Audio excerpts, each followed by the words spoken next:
Welcome to the Political Insider, and we have our favorite political insider again, and that is Musi Maimani. Musi, welcome back to the Political Insider.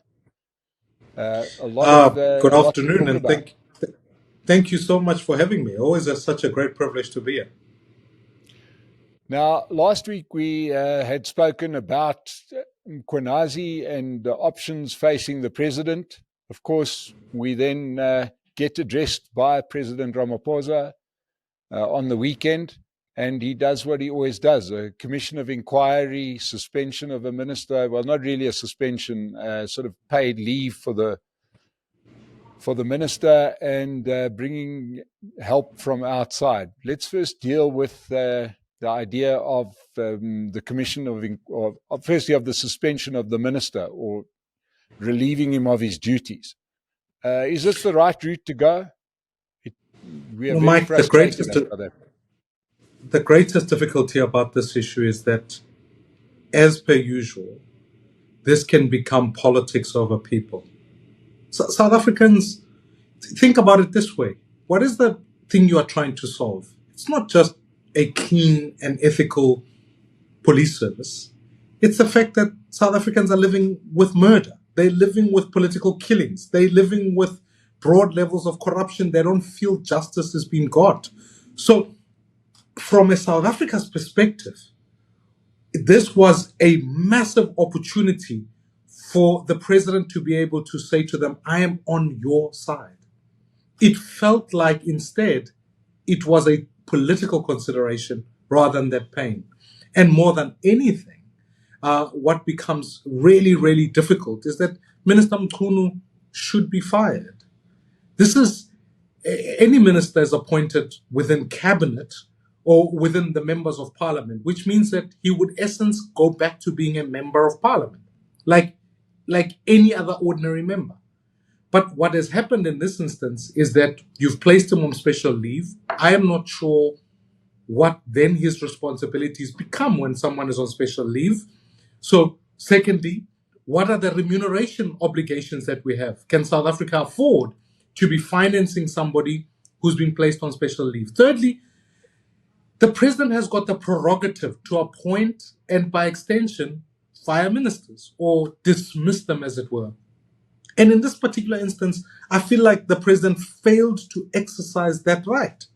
Because in essence, it's an opportunity to the people of South Africa to say, if you publicly proclaim you want an ethical, capable, competent state, if someone has got an ethical challenge against their name, to the point that you feel a commission of inquiry is necessary in this regard, why don't go the full way? Why don't go the way that says, actually, in this instance, because I uphold the value of ethical leadership and the perception that South Africans can have, that our leaders must be above reproach.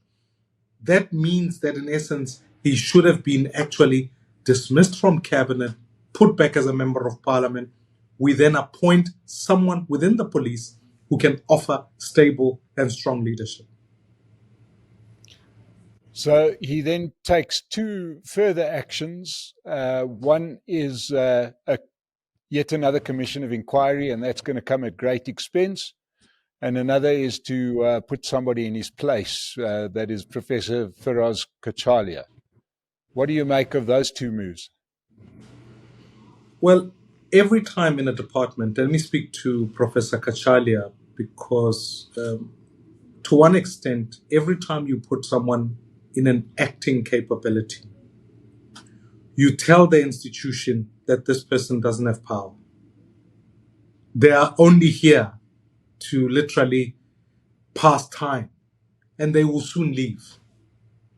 Which means that in a portfolio such as police, which I will come to in a moment, that is so militarized, it derives command from the top, which means that if your commander-in-chief, or you can't have another one other than the president, but if your most senior commander is in an acting capability, the organization follows likewise.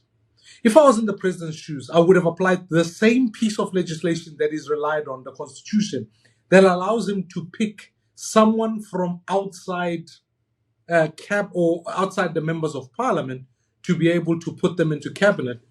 I would have been intentional and chose someone who comes from the police. The reason for that is that if you've got someone who knows policing, if you've got someone who has worn uniform and has faced the dangers that police have, and furthermore, if you've got someone who citizens feel is being not corrupted, has led the police with integrity, that's the person who should become the Minister of Police. Because who knows better about the work than the person who's been in the work? And yes, not the best detectives make the best leaders. I follow the argument. But surely within the police, we can find a leader who we can make the Minister of Police, because against the recommendations on the Marikana Commission, and I'll come to those in a moment, that said demilitarize the police. Don't make them this paramilitary operation. Make them a police service. In this instance, if you are going to keep the culture of the military of police so that you have generals and all sorts of rubbish like that, which I don't subscribe to, you will end up in a space where you needed to appoint someone who is seen as a general coming to lead other generals. And I think what you can then immediately do in the next year of the commission, have strong leadership, give strong direction, make sure that the investigation does its fruition, and give someone an opportunity to say, for the first time, the police have been given an opportunity to act within cabinet and fight for the issues of police. Can we not give someone an opportunity to prove themselves? In the same way as, if I'm not mistaken, Minister Pravin Gordhan, when he was appointed Minister of Finance, wasn't in the list of the ANC, and so the same provisions had to come in. He worked hard to prove himself. You might argue whether he did the right things or not, but in the earlier term, there was a long discussion. Now, give somebody in policing who can give the appropriate leadership. So for me, it's not about Professor Kachalia. It's about the authority and the leadership that a person must come. And I would argue that now is the time either South Africans vote directly for their police commissioner or appoint someone from within the police, because they will respect that person and they will follow the leadership. Do you not think that President Ramaphosa has achieved his objective? He's got you and I to talk about the process and not about the crime, because the crime is really the issue here, isn't it? And that is that we've got political interference from the very top level, into the workings of the police, which we've seen before what happens when that happens. So in his own way, has President Ramaphosa not achieved his aim by getting us to talk about the wrong thing? Well, and I think this is where the point about a commission of inquiry comes in. I think I was with you a couple of weeks ago. I said, what South Africa doesn't need is another commission. And instead, we've gotten another one. We've had enough commissions in South Africa. The problem with commissions are not only the cost aspect of the issue, is that unless they are twinned to prosecutorial issues, what invariably happens is that they compile reports. That report ends up with the same president who had an opportunity to act now who's waiting for recommendations that they have to act on. And there's no law that compels any president to say, given a commission, now you have to follow them on. And then secondly, they form a report that eventually ends up in Parliament for public consumption, which means that a year on from now, the allegations that General Mkhwanazi has put forward would only then, and only then, there be remedial action or whatever the steps, the recommendations that come through. The dilemma is how many people are going to die in what was the task team about political killings? How many of them are going to die? How long should state capture continue? And furthermore, can you afford to have your police service spectators to this issue? Because the Marikana Commission already made recommendations to say demilitarize the police. There were a number of steps that were put on the table. None of them have been followed. What confidence should South Africans have towards this one? Again, what should have in fact happened is that an SIU investigation should have been paralleled with this issue. Fine, you will get around to dealing with the interrelations between the continuation of state capture. But the prosecutorial powers need to kick into play. Secondly, the police themselves have got internal disciplinary mechanisms. so that if someone has got profound allegations against them, that those mechanisms can kick into play. And then thirdly, we've already got two other investigations that are dealing with this. The one is the ad hoc committees that have been put together in Parliament, so police, justice, and the other one to come together and attend to these issues. Also, the public protector is investigating this issue. So which report will trump which one becomes then this long, continuous dialogue when South Africans are going, act. And in their actions to take, the police have got internal capacity. The SIU could get to the criminal prosecution so that where money was deviated wrongfully, people can be arrested. Where, in fact, programs were stopped that have had consequences on people's lives, laws such as PRECA can come into play. So for me, I feel like we're entering into another year of dialogue when people are dying. Yeah, and that's going to overlap with the national dialogue, which has got a whole big budget and a whole lot of other people not doing much as well, whereas we've got 400 parliamentarians elected there that nobody seems to want to listen to. But times are changing, Musi, times are changing. The ANC no longer has an absolute majority. I thought on Sunday when he announced his action and certainly the discussion before, listening to his spokesperson, Vincent Magwenya, explaining why he was late yet again to do his address, explaining that he spoke to some of the GNU partners, and straight afterwards, John Steenhuisen saying, well, nobody spoke to me and I was available. So once again, this GNU seems to be a source of great disrespect. And that may come to... May sort of have some implication, because next week we start voting for budgets, don't we? Well, I think what the GNU's objectives should have been and what they are two different issues. The first is South Africa is suffering because it hasn't got an economy that is growing. The GNU's first priority should have been, how do you create a plan and how do you create reforms that achieve economic growth? South Africa's biggest headache right now, more than state capture and all of that, is the fact that more than half our citizens are living below the upper poverty line. And more seriously, the economy is not growing and no one is investing in South Africa. The investment in gross capital formation is lower relative to GDP and lower than countries in economies our size. So the GNU's job should have been to agree on an economic plan, put together annual performance plans, and then fund them. Pass a budget that reflects that interest. The second is the GNU's other key principal objective would have been to create an ethical, capable state. Now, whether you fire a minister because they went on a trip or another one lies to Parliament, the facts are you should be holding the lodestar of ethical leadership that says we want these values in society.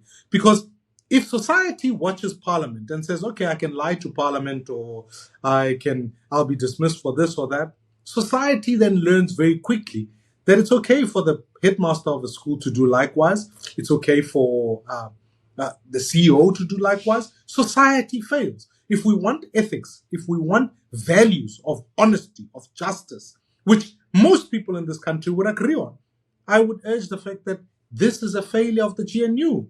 And therefore, the third component is its internal workings. Who consults with who on what? Typically, the president doesn't consult on commissions of inquiry. Even if the ANC had an outright majority, there wouldn't be a necessary need for consultation. But if there's an implicit, we share government, therefore we talk about all decisions, where is the leaders forum that the president is meant to have to say, here's our quarterly program coming forward. These are some of the things that we are going to raise. And therefore, how do we work together in unison as coalition partners to take the matters forward? None of that is in operation. And as a net effect, you've almost got a presidency that sits independent, a parliament that works independent, a cabinet that seems to do what it feels is right in its own eyes. And my worry as a society and as a country is that under the guise of having a GNU, we are really just coasting along. Really, I'm not clear what our objectives are or what destination we're trying to get to. So that people were not consulted doesn't surprise me. I can assure you there'll be other issues that they were not consulted on either. Or in some instances, it suits certain political parties to say we weren't consulted because even on the VAT issues, they claim that they weren't, yet the matter was discussed in cabinet. Now that the votes on some of the budgets next week, Musi, tell me what's going to happen with that. That is one of South Africa's greatest risks that are before us now. Because there are political parties that, sure, in each of these budget votes or mini debates that have been taking place, parties can express a political statement to say they don't support a budget or whatever. That happens. But on the 23rd of July, South African Parliament will convene. It will put before itself 41 votes and the complete appropriation bill. Our legal opinion that we've been served with says quite categorically that if you want to amend bills, you want to say in education there's 200 rands, in health there's 100 rands, you think health must get another 50 rand.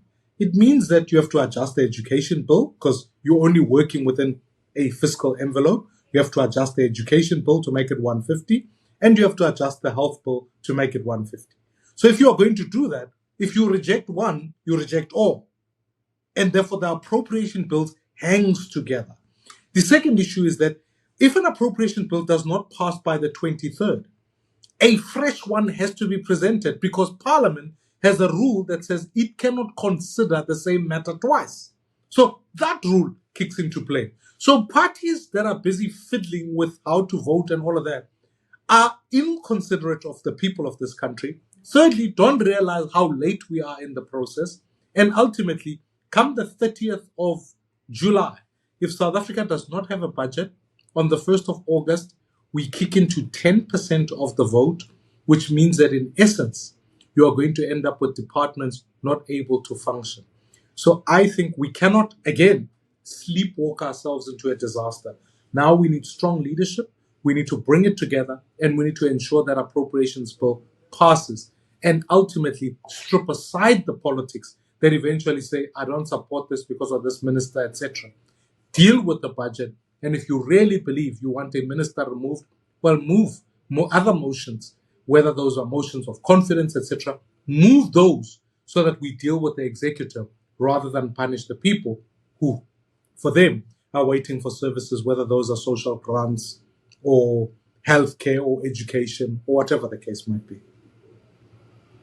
Well, Musi, it sounds like it's getting messier and messier. We're just going to have to keep talking, keep people informed, watch us so that you can know what's going on. But this is getting, this could be quite catastrophic for the country. But Musi Maimane, thank you so much for joining us on the Political Insider again this week.